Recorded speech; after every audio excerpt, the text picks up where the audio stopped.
नाजिया जी, अब तो असदुद्दीन ओवैसी जब गली गली में डोर टू डोर कैंपेन कर रहा है, तो जाकर दुकानों पर भड़काऊ बातें भी बोल रहे हैं, जी, काट लो, ये इस तरह की बातें भी बोल रहे हैं।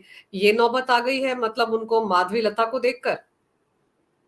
देखिए माधवी लता को देख करके वो इतना परेशान हो चुके हैं, उनको अपना चेयर हिलता हुआ नजर आ चुका है, उनको अपनी गद्दी जाती हुई नजर आ चुकी है, उनको मन कर रहा है कि वो चुल्लू भर पानी में डूब करके मर जाए। आप सोचिए कि जो असदुद्दीन अवैसी औरतों का सलवार झांकता है, छोटी छोटी बच्चियों का सलवार झांकता है, ताकि वो पार्लियामेंट में जाकर ये बोल सके कि Amit Shah ji, Modi ji, age of puberty is age of marriage.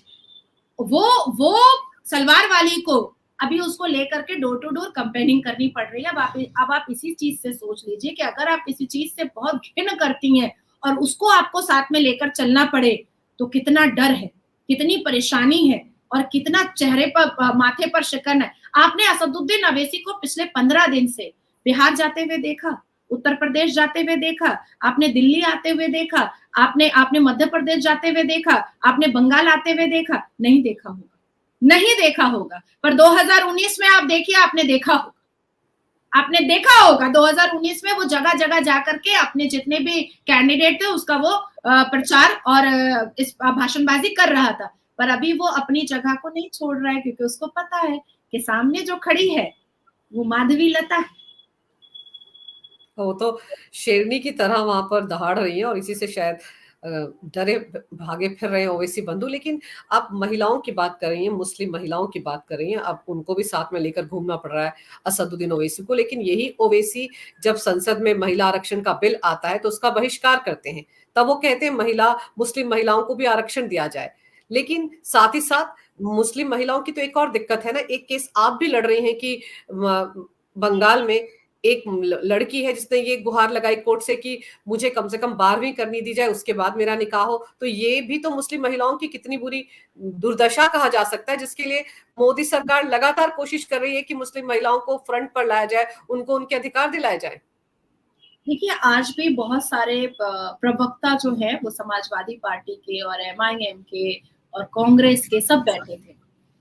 मैं बड़े नेशनल न्यूज पर थी डिबेट में, सुबह की बात, 1 बजे की बात बता रही हूँ, और मैंने उनसे यही कहा एंकर जी से कि देखिए पसमानदा मुसलमान और मुसलमान बेटियों के दर्द पीड़ा को अगर किसी ने समझा है तो भारत में पहली बार मोदी जी ने समझा है।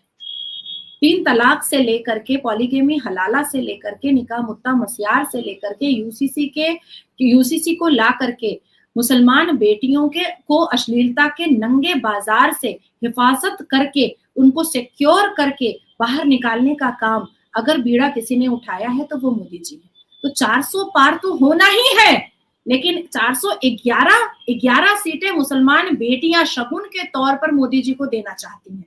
400 तो वो अपने होमवर्क से लेकर आ रहे हैं, जो उन्होंने किया है, जो उन्होंने जनता के लिए किया है, जो उन्होंने देश के लिए किया है, जो उन्होंने देश के हित में किया है, वो उनको मिलेगा। लेकिन 11 सीटें मुसलमान बेटियों की तरफ से शकुन के तौर पर मिलेगा मोदी जी को। और मेरी ये बात कहीं पर लिख करके रख लीजिए कि जो बेटियां चुप है, मुसलमान बेटियां, कि हमारे साथ बुरा ना हो जाए, हमें मार पीट ना दिया जाए, हमारे साथ अश्लीलता ना किया जाए, हम बोलेंगे कुछ नहीं, लेकिन ये उंगली उठाएंगे और कमल का बटन दबाएंगे। ये मुसलमान बेटियां तय कर चुकी हैं। आप सोचिए कि जिस बच्ची ने ये बात कही है, मैंने उसका चेहरा रिवील नहीं किया है, मैंने उसका नाम भी रिवील नहीं किया है, पर सर्वोच्च न्यायपालिका में वो तमाम बेटियों को मैं लेकर के जा रही हूँ। और कैलकाटा हाई कोर्ट में पहले मैंने एजुकेशन मिनिस्टर पश्चिम बंगाल को मैंने लेटर दिया है, रिप्रेजेंटेशन दिया है, श्रीमती ममता बनर्जी को दिया है, और एक लेटर नहीं दिया है, तकरीबन 10 से ऊपर मैंने रिप्रेजेंटेशन दिया है और रिमाइंडर दिया है कि इस पर आप गौर करें, इस पर आप सोचे, इसको आप समझे। आप हमेशा मुसलमान पुरुषों के हित में बात करती हैं। जो मुसलमान मर्द बलात्कार करता है आप उसको अपने आंचल का ठंडक देती हैं, लेकिन जो मुसलमान बेटियां पीड़िता हैं, जो अत्याचारित हो रही हैं, आप उनके पक्ष में भी बोलिए, क्योंकि आप महिला मुख्यमंत्री हैं। नहीं दिया उन्होंने जवाब।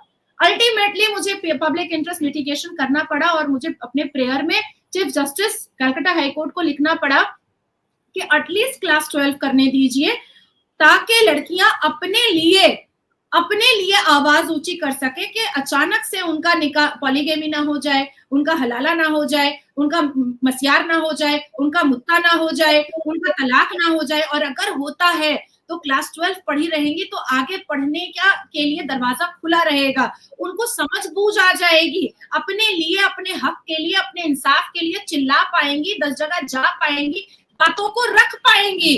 पर क्योंकि चीफ जस्टिस के हाथ बंधे हुए थे, जाहिर सी बात है हाथ बंधे हुए थे, स्टेट गवर्नमेंट वेस्ट बंगाल ने एक बार पलक भी नहीं झपकाई, ना हाई कोर्ट के पिटीशन पर और ना मेरे रिप्रेजेंटेशन पर और ना मेरे रिमाइंडर पर। अब आप समझ लीजिए कि जब ईद की नमाज पर श्रीमती ममता बनर्जी यूसीसी की विरोधिता करती हुई नजर आ रही थी और मुसलमान मर्दों को ये बताती भी नजर आ रही थी कि हम यूसीसी नहीं करने देंगे, तुम लोग शादी नहीं कर पाओगे, तो ये बात तो ममता बनर्जी साहिबा को भी पता है कि शादी तो तुम कर ही सकते हो लेकिन 4 शादी नहीं कर पाओगे। कितनी चिंता है हमारी श्रीमती ममता बनर्जी को कि मुसलमान लौंडे लफंदर 4-4 बीवी, 4-4 सेक्स टॉय अपने बिस्तर पर रखे, और कितनी नफरत और कितनी घृणा है मुसलमान बेटियों से श्रीमती ममता बनर्जी को, जो उन्होंने यूसीसी की विरोधिता की। यूसीसी की विरोधिता करने का मतलब ही होता है कि मुसलमान बेटियों की विरोधिता करना। अब हमारे मुसलमान कम्युनिटी में जो बेटियां बांझ हैं, वो तो बच्चा गोद नहीं ले सकती हैं, उनको तो दूसरी बीवी, तीसरी बीवी या फिर तलाकशुदा बनना पड़ेगा। अब बात आती है कि कई मुसलमान इमाम, मुल्ला, मौलवी और असदुद्दीन अवैसी, ये सारे लोग कहते हैं कि आप मर्दों के बारे में नहीं सोच रहे यूसीसी के लिए, आप औरतों के बारे में सोच रहे हैं। तो जिस बेटी का तलाक होता है, जो बेटी हलाला की शिकार होती है, जो बेटी निकाह मुत्ता या मसियार की शिकार होती है, क्या उसके बाप के आंख से आंसू नहीं गिरता होगा? क्या उसके भाई के आंख से आंसू नहीं गिरता होगा? क्या उसके घर के चाचा, मामू, नाना, खालू के आंख से आंसू नहीं गिरता होगा? बिल्कुल गिरता होगा। तो कब किसने कह दिया कि नाजिया इलाही खान या भारत के प्रधानमंत्री मोदी जी सिर्फ मुसलमान महिलाओं के बारे में सोच रहे? नहीं, वो तो आंसू भरे हुए आंखों में लिए उस मुसलमान बाप के बारे में भी सोच रहे हैं, उस मुसलमान भाई के बारे में भी सोच रहे हैं, उस मुसलमान माँ के बारे में भी सोच रहे हैं, दादा, नाना, लकड़दादा, फकड़दादा सबके बारे में सोच रहे हैं, जिसकी बेटी, नतनी, पोती जो है वो तलाकशुदा होकर के घर में आ रही है और आंखों में आंसू लिए हुए वो ये सोच रहे हैं कि भाई इस्लाम से हम कब बाहर आएंगे, कि हम यूसीसी आएगा तो हम कह सकते हैं कि इसको नहीं माना जाएगा।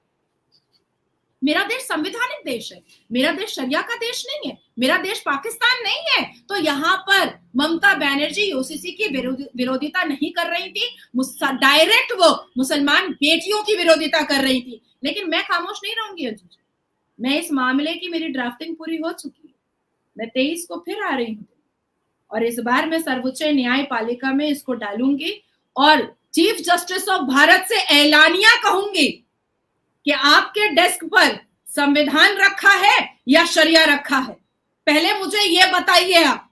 अगर संविधान रखा है तो इक्वल राइट हमारा भी होना चाहिए, और कुरान का पहला वर्ड इकरा है, जिसमें कोई डिस्क्रिमिनेशन नहीं है, कोई जेंडर डिस्क्रिमिनेशन नहीं है। तो हमें 12 क्लास पढ़ने की भी अनुमति संवैधानिक तरीके से नहीं मिल सकती है?